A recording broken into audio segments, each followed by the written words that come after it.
Assalamualaikum warahmatullahi wabarakatuh. Perkenalkan, saya Sani dari kelas ARS 18D1.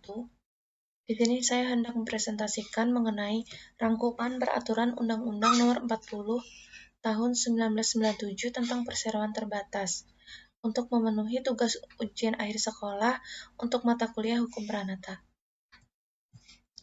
Di sini saya akan menjelaskan mengenai 9 poin dari perseroan terbatas. Yang pertama adalah latar belakang, lalu yang kedua adalah syarat perseroan terbatas, yang ketiga alur pendirian perseroan terbatas, yang keempat direksi dan komisaris, yang kelima anggaran dasar, yang keenam penambahan modal, yang ketujuh pengurangan modal, yang kedelapan penggabungan dan pengeleburan perseroan terbatas, dan yang terakhir adalah pembubaran perseroan terbatas. Yang pertama adalah latar belakang. Pengertian dari perseroan terbatas yang selanjutnya disebut perseroan adalah badan hukum yang merupakan persekutuan modal, didirikan berdasarkan perjanjian, melakukan kegiatan usaha dengan modal dasar yang seluruhnya terbagi dalam saham dan memenuhi syarat undang-undang serta peraturan dan pelaksanaannya. Organ dari perseroan terbatas terdiri dari satu rapat umum pemegang saham atau biasa disebut RUPS atau RUPS, yaitu organ perseroan yang mempunyai wewenang yang tidak diberikan kepada direksi atau dewan komisaris. Lalu yang kedua direksi, yaitu organ perseroan yang berwenang dan bertanggung jawab penuh serta mewakili atas pengurusan perseroan. Dan yang terakhir adalah dewan komisaris, yaitu organ perseroan yang bertugas melakukan pengawasan secara umum dan atau khusus serta memberi nasihat kepada direksi. Lalu yang kedua, syarat perseroan terbatas. Di sini saya akan memberikan poinnya. Ada 4 poin mengenai syarat perseroan terbatas, di mana dari poin tersebut akan saya jabarkan di dalam presentasi kali ini. Yang pertama adalah administrasi, di mana terdiri dari nama perseroan yang diawali dengan PT atau perseroan terbatas, dengan ketentuan minimal 3 kata, dan dalam satu kata minimal mengandung 3 huruf. Lalu persyaratan lainnya adalah alamat kedudukan perseroan yang berada di wilayah negara Republik Indonesia. Lalu persyaratan yang kedua adalah maksud dan tujuan, terdiri dari bidang usaha yang akan dilakukan oleh perseroan.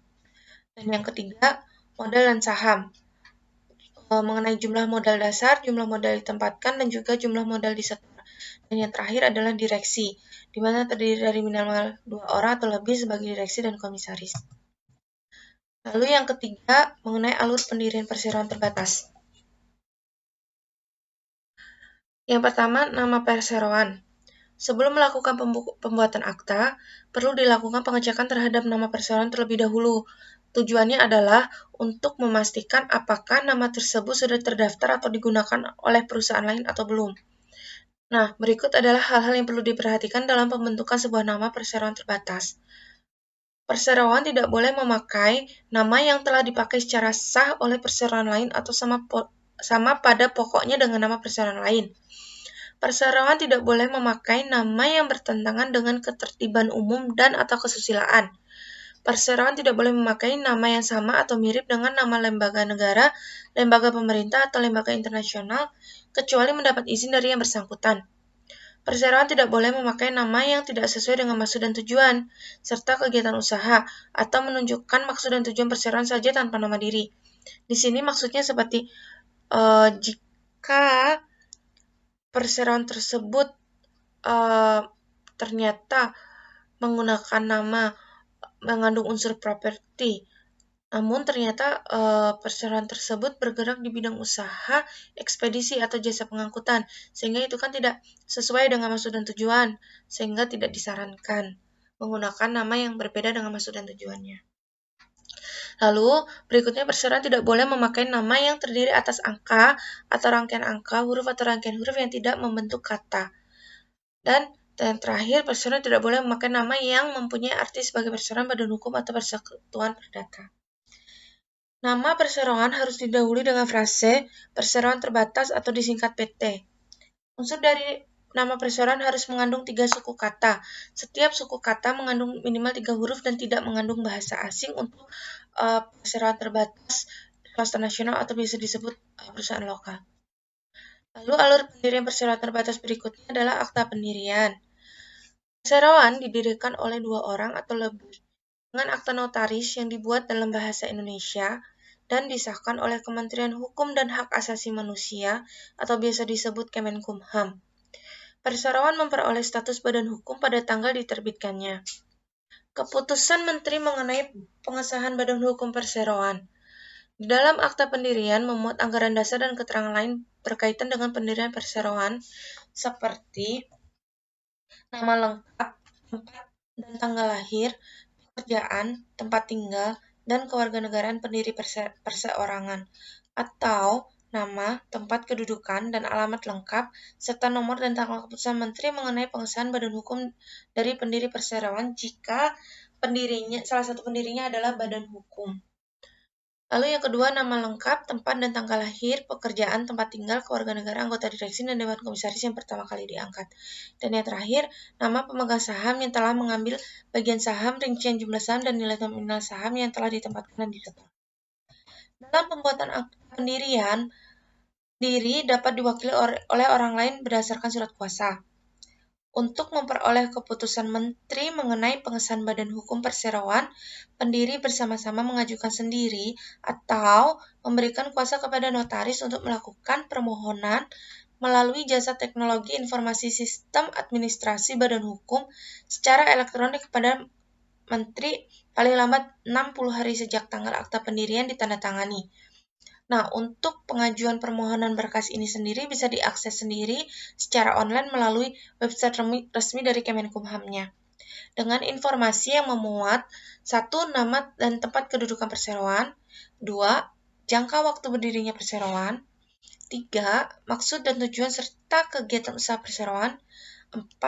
Jumlah modal dasar, modal ditempatkan, dan modal disetor, dan yang kelima, alamat lengkap perseroan. Lalu alur pendirian perseroan terbatas berikutnya adalah modal dan saham. Modal dasar perseroan terdiri atas seluruh nilai nominal saham. Modal dasar perseroan paling sedikit 50 juta rupiah. Undang-undang yang mengatur kegiatan usaha tertentu dapat menentukan jumlah minimum modal perseroan yang lebih besar daripada ketentuan modal. Sebagai contohnya, jika perseroan bergerak dalam bidang usaha konstruksi dengan kualifikasi dari kecil, menengah, atau besar, itu dapat ditentukan dari modal dasar dalam perseroan tersebut. Lalu, perubahan besarnya modal dasar ditetapkan dengan peraturan pemerintah. 25% dari modal dasar harus ditempatkan dan disetor penuh dan dibuktikan dengan bukti penyetoran yang sah. Penyetoran dapat dilakukan dalam bentuk uang atau lainnya. Penilaian setoran modal dalam bentuk lainnya ditentukan berdasarkan nilai wajar yang ditetapkan sesuai dengan harga pasar, atau oleh ahli yang tidak terafiliasi dengan perseroan.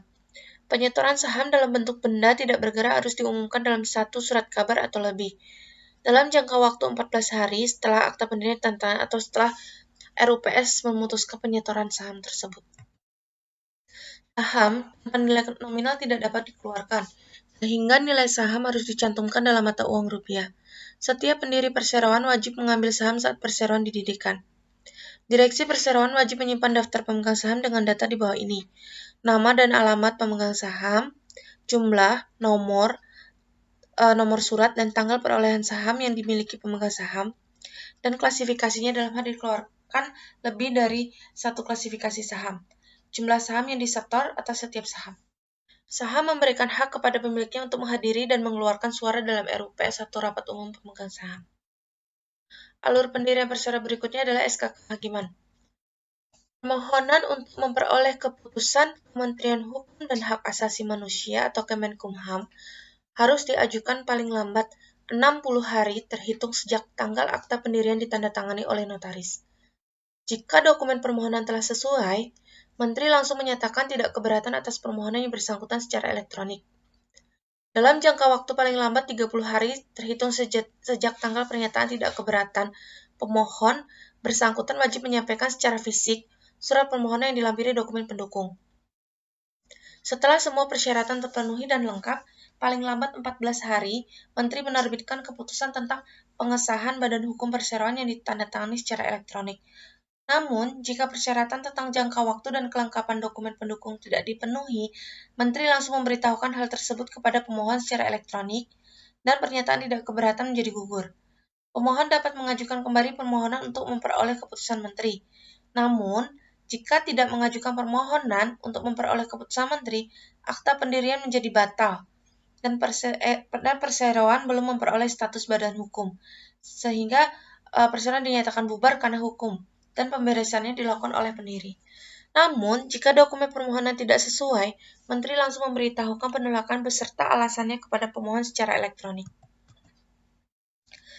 Lalu berikutnya adalah mengenai direksi dan komisaris. Direksi menjalankan pengurusan perseroan untuk kepentingan perseroan dan sesuai dengan maksud dan tujuan perseroan, sesuai dengan kebijakan yang dipandang tepat, dalam batas yang ditentukan dalam undang-undang ini atau anggaran dasar. Direksi perseroan terdiri dari 1 orang anggota direksi atau bisa lebih. Komisaris melakukan pengawasan atas kebijakan pengurusan, jalannya pengurusan perseroan maupun usaha perseroan, dan memberi nasihat kepada direksi. Dewan komisaris terdiri atas 1 orang atau 1 orang anggota atau lebih. Perseroan yang kegiatan usahanya berkaitan dengan menghimpun dan atau mengelola dana masyarakat, menerbitkan surat pengakuan utang kepada masyarakat atau perseroan terbuka, wajib mempunyai paling sedikit 2 orang anggota direksi dan dewan komisaris dengan pembagian tugas dan wewenang pengurusan di antara anggota direksi ditetapkan berdasarkan keputusan RUPS yang ditetapkan berdasarkan keputusan direksi. Yang dapat diangkat menjadi dewan direksi dan komisaris adalah orang yang tidak dinyatakan pailit, yang tidak menjadi anggota direksi atau dewan komisaris yang dinyatakan bersalah menyebabkan suatu perseroan dinyatakan pailit, dan tidak dihukum karena melakukan tindak pidana yang merugikan keuangan negara atau yang berkaitan dengan sektor keuangan. Lalu berikutnya adalah anggaran dasar. Di dalam anggaran dasar memuat beberapa hal, yaitu mengenai nama dan tempat kedudukan perseroan, lalu maksud dan tujuan, serta kegiatan usaha perseroan, jangka waktu berdirinya perseroan, besarnya jumlah modal dasar, modal ditempatkan, dan modal disetor, jumlah saham, klasifikasi saham, apabila ada berikut jumlah saham untuk tiap klasifikasi, hak-hak yang melekat pada setiap saham dan nilai nominal setiap saham, nama jabatan dan jumlah anggota direksi dan dewan komisaris, penetapan tempat dan tata cara penyelenggaraan RUPS, tata cara pengangkatan, penggantian, pemberhentian anggota direksi dan dewan komisaris, dan tata cara penggunaan laba dan pembagian dividen. Pengerubahan anggaran dasar ditetapkan oleh RUPS. Perubahan anggaran dasar perseroan yang telah dinyatakan pailit tidak dapat dilakukan, kecuali dengan persetujuan kurator. Persetujuan kurator dilampirkan dalam permohonan persetujuan atau pemberitahuan perubahan anggaran dasar kepada Menteri. Perubahan anggaran dasar tertentu harus mendapat persetujuan Menteri yang meliputi perubahan nama perseroan dan atau tempat kedudukan perseroan, perubahan maksud dan tujuan serta kegiatan usaha, perubahan jangka waktu berdirinya perseroan, perubahan besarnya modal dasar, perubahan pengurangan modal, perubahan ditempatkannya dan disetor modal, perubahan status perseroan yang tertutup menjadi perseroan terbuka atau sebaliknya. Lalu, masih di anggaran dasar, perubahan anggaran dasar selain tersebut cukup diberitahukan kepada Menteri. Perubahan anggaran dasar dimuat atau dinyatakan dalam akta notaris dan dalam bahasa Indonesia. Perubahan anggaran dasar yang tidak dimuat dalam akta berita acara rapat yang dibuat notaris harus dinyatakan dalam akta notaris paling lambat 30 hari terhitung sejak tanggal keputusan RUPS. Perubahan anggaran dasar tidak boleh dinyatakan dalam akta notaris setelah lewat batas 30 hari. Permohonan persetujuan perubahan anggaran dasar diajukan kepada Menteri paling lambat 30 hari terhitung sejak tanggal akta notaris yang memuat perubahan anggaran dasar. Setelah lewat batas tersebut, permohonan persetujuan atau pemberitahuan perubahan anggaran dasar tidak dapat diajukan atau disampaikan kepada Menteri. Permohonan persetujuan perubahan anggaran dasar mengenai perpanjangan jangka waktu berdirinya perseroan sebagaimana ditetapkan dalam anggaran dasar harus diajukan kepada Menteri paling lambat 60 hari sebelum jangka waktu berdirinya perseroan berakhir. Menteri memberikan persetujuan atas permohonan perpanjangan jangka waktu paling lambat pada tanggal terakhir berdirinya perseroan dan berlaku sejak tanggal diterbitkannya keputusan Menteri mengenai persetujuan perubahan anggaran dasar. Lalu berikutnya mengenai penambahan modal. Penambahan modal perseroan dilakukan berdasarkan persetujuan RUPS dengan menyerahkan kewenangan kepada Dewan Komisaris, guna menyetujui pelaksanaan keputusan RUPS untuk jangka waktu paling lama 1 tahun. Keputusan RUPS untuk penambahan modal ditempatkan dan disetor dalam batas modal dasar adalah sah apabila dilakukan dengan quorum kehadiran lebih dari setengah bagian dari seluruh jumlah saham dengan hak suara dan disetujui oleh lebih dari setengah bagian dari jumlah seluruh suara yang dikeluarkan, kecuali ditentukan lebih besar dalam anggaran dasar. Penambahan modal wajib diberitahukan pada menteri untuk dicatat dalam daftar perseroan. Seluruh saham yang dikeluarkan untuk penambahan modal harus terlebih dahulu ditawarkan kepada setiap pemegang saham seimbang dengan pemilikan saham untuk klasifikasi saham yang sama. Saham yang akan dikeluarkan untuk penambahan modal merupakan saham yang klasifikasinya belum pernah dikeluarkan yang jumlah saham yang dimilikinya. Lalu yang berikutnya mengenai pengurangan modal. Keputusan RUPS untuk pengurangan modal perseroan adalah sah apabila dilakukan dengan memperhatikan persyaratan, ketentuan quorum, dan jumlah suara setuju untuk perubahan anggaran dasar sesuai ketentuan dalam undang-undang ini dan/atau anggaran dasar. Direksi wajib memberitahukan keputusan kepada semua kreditor dengan mengumumkan dalam 1 atau lebih surat kabar dalam jangka waktu paling lambat 7 hari terhitung sejak tanggal keputusan RUPS. Dalam jangka waktu 60 hari terhitung sejak tanggal pengumuman, kreditor dapat mengajukan keberatan secara tertulis disertai alasannya kepada perseroan atas keputusan pengurangan modal dengan tembusan kepada menteri.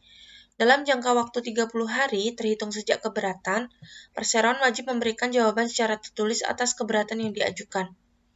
Dalam hal perseroan menolak keberatan atau tidak memberikan penyelesaian yang disepakati kreditor dalam jangka waktu 30 hari terhitung sejak tanggal jawaban perseroan diterima atau tidak memberikan tanggapan dalam jangka waktu 60 hari terhitung sejak tanggal keberatan diajukan kepada perseroan, kreditor dapat mengajukan gugatan ke pengadilan negeri yang daerah hukumnya meliputi tempat kedudukan perseroan.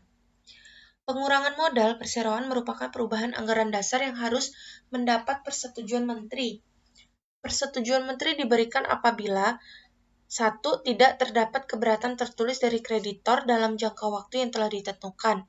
Lalu yang kedua, telah dicapai penyelesaian atas keberatan yang diajukan kreditor. Dan yang ketiga, gugatan kreditor ditolak oleh pengadilan berdasarkan putusan yang telah memperoleh kekuatan hukum tetap. Lalu yang selanjutnya adalah penggabungan dan peleburan perseroan. Penggabungan dan peleburan mengakibatkan perseroan yang menggabungkan atau meleburkan diri berakhir karena hukum. Berakhirnya perseroan terjadi tanpa dilakukan likuidasi terlebih dahulu. Dalam hal berakhirnya perseroan yaitu 1. Aktiva dan pasiva perseroan yang menggabungkan atau meleburkan diri beralih karena hukum kepada perseroan yang menerima penggabungan atau perseroan hasil peleburan. Yang kedua, pemegang saham perseroan yang menggabungkan atau meleburkan diri karena hukum menjadi pemegang saham perseroan yang menerima penggabungan atau perseroan hasil peleburan. Dan yang terakhir, perseroan yang menggabungkan atau meleburkan diri berakhir karena hukum terhitung sejak tanggal penggabungan atau peleburan mulai berlaku. Yang terakhir adalah pembubaran perseroan terbatas. Pembubaran perseroan terjadi jika berdasarkan keputusan RUPS. Yang kedua, karena jangka waktu berdirinya yang ditetapkan dalam anggaran dasar telah berakhir.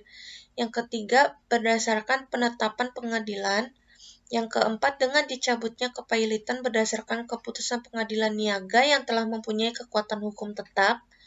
Harta pailit perseroan tidak cukup untuk membayar biaya kepailitan. Kelima, karena harta pailit perseroan yang telah dinyatakan pailit berada dalam keadaan insolvensi sebagaimana diatur dalam Undang-Undang tentang Kepailitan dan Penundaan Kewajiban Pembayaran Utang, dan atau yang terakhir karena dicabutnya izin usaha perseroan sehingga mewajibkan perseroan melakukan likuidasi sesuai dengan ketentuan peraturan perundang-undangan. Pembubaran perseroan tidak mengakibatkan perseroan kehilangan status badan hukum sampai dengan selesainya likuidasi dan dipertanggungjawabkan likuidator diterima oleh RUPS atau pengadilan.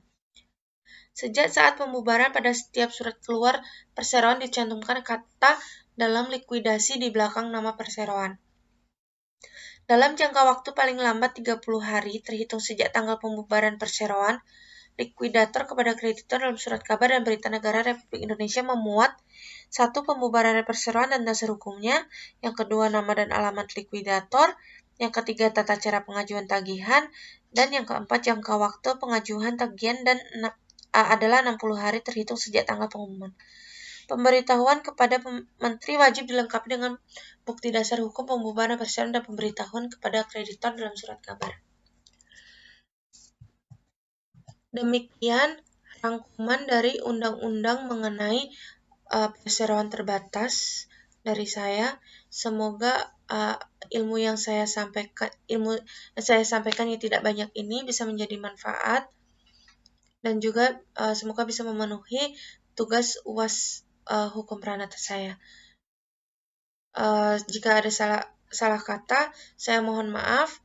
Atas perhatiannya saya ucapkan terima kasih. Assalamualaikum warahmatullahi wabarakatuh.